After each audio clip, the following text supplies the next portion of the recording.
Pernah nggak sih kalian kepikiran kenapa ada upah minimum? Kenapa pekerja bisa melakukan aksi saat hari buruh? Atau kenapa perusahaan nggak bisa seenaknya memecat karyawan? Ternyata semua itu berkaitan dengan hubungan industrial dan organisasi pemburuan. Dan jawabannya, Tidak sesederhana yang kita bayangkan. halo, aku Fania. Seneng banget rasanya bisa kembali hadir untuk membedah sebuah topik yang, sadar atau enggak, benar-benar menyentuh kehidupan kita sehari-hari. Hari ini kita bakal mengupas tuntas dinamika kehidupan di hubungan industrial. Spesifiknya nih, kita akan melihat bagaimana detailnya serikat pekerja atau organisasi perburuan itu bertindak sebagai jembatan yang sangat krusial. Mereka ini yang menjembatani jurang antara pekerja, pihak pengusaha, sampai ke standar hak asasi manusia di tingkat internasional. Jadi, siapkan diri Anda karena pembahasan kita kali ini bakal kaya banget sama wawasan yang mungkin belum Anda sadari sebelumnya. Nah, ini dia peta jalan kita kali ini. Kita akan mulai dari dinamika ketenagakerjaan, lanjut ke konsep organisasi perburuhan, melihat organisasi buruh di Indonesia, membedah kasus nyata May Day, membahas peran global ILO, dan terakhir menyatukannya dalam arsitektur harmoni industrial. Tapi sebelum kita masuk lebih dalam, coba deh Anda bayangkan sebentar. Bayangkan tempat kerja Anda sendiri. Saat Anda tanda tangan kontrak kerja, saat Anda menghabiskan sepertiga hari Anda di sana, pernah kepikiran gak sih siapa sebenarnya yang bernegosiasi untuk standar keselamatan Anda? Siapa yang merumuskan kelayakan upah Anda? Atau siapa yang memastikan suara Anda tetap didengar di tengah hiruk-pikuk target perusahaan yang tinggi? Simpan pertanyaan itu baik-baik di benak Anda. Karena justru itulah inti dari seluruh eksplorasi kita hari ini. Bagian 1, dinamika ketenagakerjaan. Kalau kita lihat visual timbangan ini benar-benar nangkap konflik intinya dengan sangat sempurna. Di satu sisi, ada kepentingan pekerja yang sangat mendasar kan? Kita butuh upah yang layak untuk keluarga, jam kerja yang manusiawi, dan pastinya rasa aman dari ancaman PHK. Tapi di sisi lain timbangan, hal itu terus-menerus berhadapan dengan kebutuhan mutlak pengusaha. Pengusaha butuh efisiensi, produktivitas tinggi, dan daya saing. Nah, hubungan ini tuh bukan sekedar urusan administratif di atas kertas. Ini adalah interaksi strategis yang rentan banget, tapi sangat menentukan apakah sebuah perusahaan dan pekerjanya bisa sama-sama bertahan hidup. Dan yang bikin keseimbangan tradisional tadi makin rumit zaman sekarang adalah perubahan era. Seperti yang kita tahu nih, globalisasi dan digitalisasi itu udah merombak total seluruh struktur pasar tenaga kerja kita. Coba lihat kemunculan gig ekonomi, seperti kurir, driver ojek online, atau para pekerja freelance. Belum lagi otomatisasi teknologi yang mulai menggantikan peran repetitif manusia di pabrik-pabrik. Di kondisi yang serba cepat ini, batas antara siapa yang disebut karyawan dan siapa yang disebut mitra jadi makin kabur nih. Makanya, punya representasi atau perwakilan yang solid itu justru jauh lebih vital sekarang dibanding era-era sebelumnya. Masuk ke bagian 2, konsep organisasi perburuhan. Gini, poin krusial yang sering disalahpahami adalah menganggap bahwa serikat buruh itu pihak luar yang tiba-tiba ikut campur urusan perusahaan, padahal nggak gitu sama sekali. Secara hukum, berdasarkan UU nomor 21 tahun 2000, serikat buruh itu adalah entitas legal yang dibangun dari dalam oleh tenaga kerja itu sendiri dan fungsinya murni untuk melindungi hak mereka secara kolektif. Jadi, mereka ini pada dasarnya adalah suara organik dari para pekerja yang bersatu. Tujuannya simpel, menciptakan daya tawar yang lebih seimbang waktu ngobrol sama manajemen. Mari kita perhatikan bagaimana piramida hukum ini terbangun lapis demi lapis dengan sangat detail.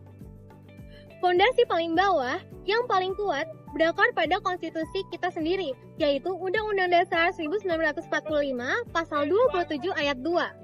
Di situ dijamin mutlak loh, kalau setiap warga negara berhak atas pekerjaan yang layak. Naik satu lapis, hak dasar itu dilegitimasi sama Undang-Undang Kebebasan Berserikat, terus diatur operasionalnya lewat Undang-Undang Ketenagakerjaan.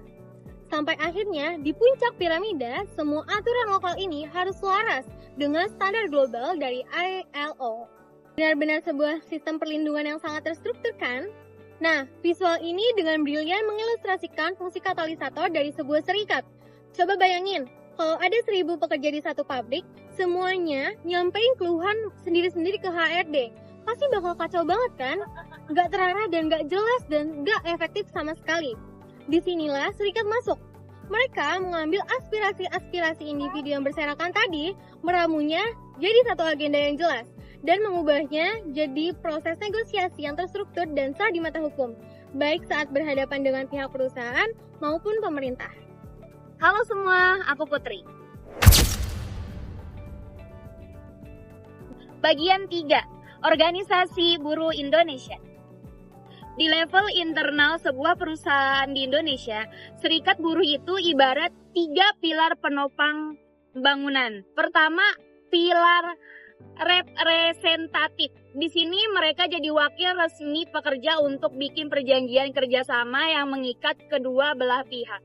Kedua, pilar perlindungan. Ini penting banget buat mastiin gak ada hak normatif yang dilanggar, termasuk ngasih pendamping hukum kalau sampai amit-amit terjadi PHK.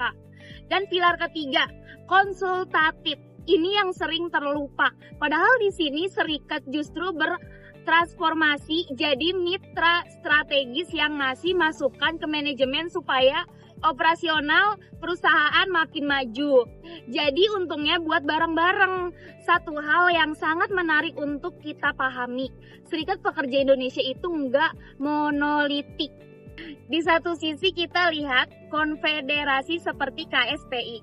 Mereka ini dikenal aktif, vokal, dan sering banget pakai strategi mobilisasi massa ke jalan untuk langsung menyuarakan isu seperti upah minimum. Tapi di sisi lain ada juga KSPSI yang metodenya cenderung lebih formal dan diplomatis. Mereka lebih fokus pada dialog di ruang rapat lewat pengawasan regulasi dan mediasi tripartit.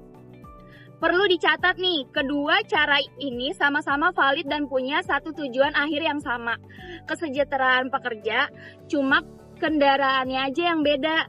Bagian 4, kasus nyata May Day. Biar kita nggak cuma ngomongin teori, mari kita lihat apa yang terjadi di dunia nyata. Tepatnya pas peringatan May Day 2024 kemarin.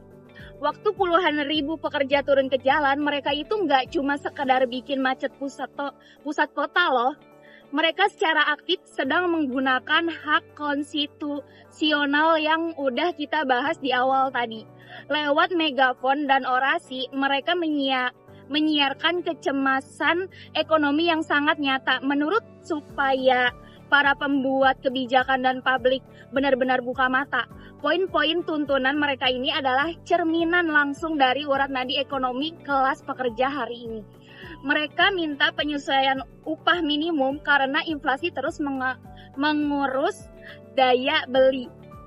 Mereka menuntut jaminan keamanan dari ancaman PHK sepihak dan dengan tegas menolak sistem outsourcing yang dirasa merampas kepastian karir jangka panjang. Fakta-fakta di lapangan ini secara gamblang jadi bukti buat kita bahwa keseimbangan kekuatan yang kita lihat ditimbangkan awal tadi memang butuh dikalibrasi terus-menerus sesuai dengan realita ekonomi saat ini. Halo teman-teman, nama aku Osda. Bagian 5, peran global organisasi ILO. Sekarang kita mari zoom out dan lihat global skala. Menelusuri sejarah ILO, ini benar-benar menakjubkan. Bayangkan, organisasi ini lahir dari abu kehancuran Perang Dunia Pertama di tahun 1919. Para pemimpin dunia waktu itu sadar satu hal yang absolut. Perdamaian dunia awet cuma bisa dibangunkan di atas keadilan sosial dan perlakukan kerjasama yang manusiawi. Dan sejak 1946, ILO jadi bahan khusus pertama di bawah PBB yang punya sistem tripartit unik. Jadi di suatu meja yang sama, perwakilan pemerintah, pengusaha dan pekerja punya hak suara yang terpenuh setara di tingkat global. Luar biasa bukan? Terus gimana posisi Indonesia di kancah global ini? Nah, kita ini bukan sekedar penonton. Indonesia sudah menjadi anggota ILO sejak tahun 1950. Dan kita nggak cuma diam, kita secara aktif memverifikasi konvensi-konvensi yang penting mereka, seperti aturan penghapus pekerjaan anak dan batas usia minimum kerja, lalu masukannya langsung jadi hukum nasional kita. Jadi, apa yang diputuskan di Jenewa sana benar-benar punya efek langsung ke undang-undang yang melindungi pekerja di Indonesia. Halo teman-teman, perkenalkan nama saya Sari Oktavia. Kalau kita gabungin dengan kepinginan pembahasan kita dari tadi, kita akan dapat gambaran besar yang disebut harmonis industrial. Kestabilan ini nggak jatuh dari langit. Ini adalah desain struktur di mana 4 kuadrat ini saling mengunci erat layaknya puzzle. Fungsi esensial pekerja di pabrik dilindungi oleh hukum nasional, diseimbangkan kekuatan dengan pengusaha dan dibingkai oleh standar global ILO. Kalau salah satu kuadrat ini aja bolong atau hilang, seluruh infrastruktur ini bisa runtuh dan celah untuk eksploitasi bakalan terbuka lebar. Dan akhirnya kita sampai di penghujung eksploitasi kita.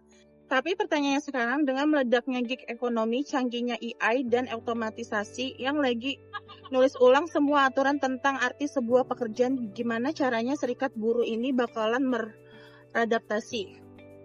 Gimana mereka akan berevolusi 10 tahun dari sekarang untuk pastiin hak-hak Anda tetap terlindung di masa depan yang serba digital ini? Itu ada di PR besar kita bersama dan pastinya sangat layak untuk terus kita pantau. Pada akhirnya, hubungan industrial bukan hanya tentang pekerja dan perusahaan, Tetapi juga tentang keadilan, perlindungan hak, dan keseimbangan kepentingan. Karena dunia kerja akan terus berubah. Dan tantangannya akan terus berkembang. Maka menciptakan hubungan industrial yang harmonis adalah tanggung jawab kita bersama. Terima kasih telah menyaksikan video kami.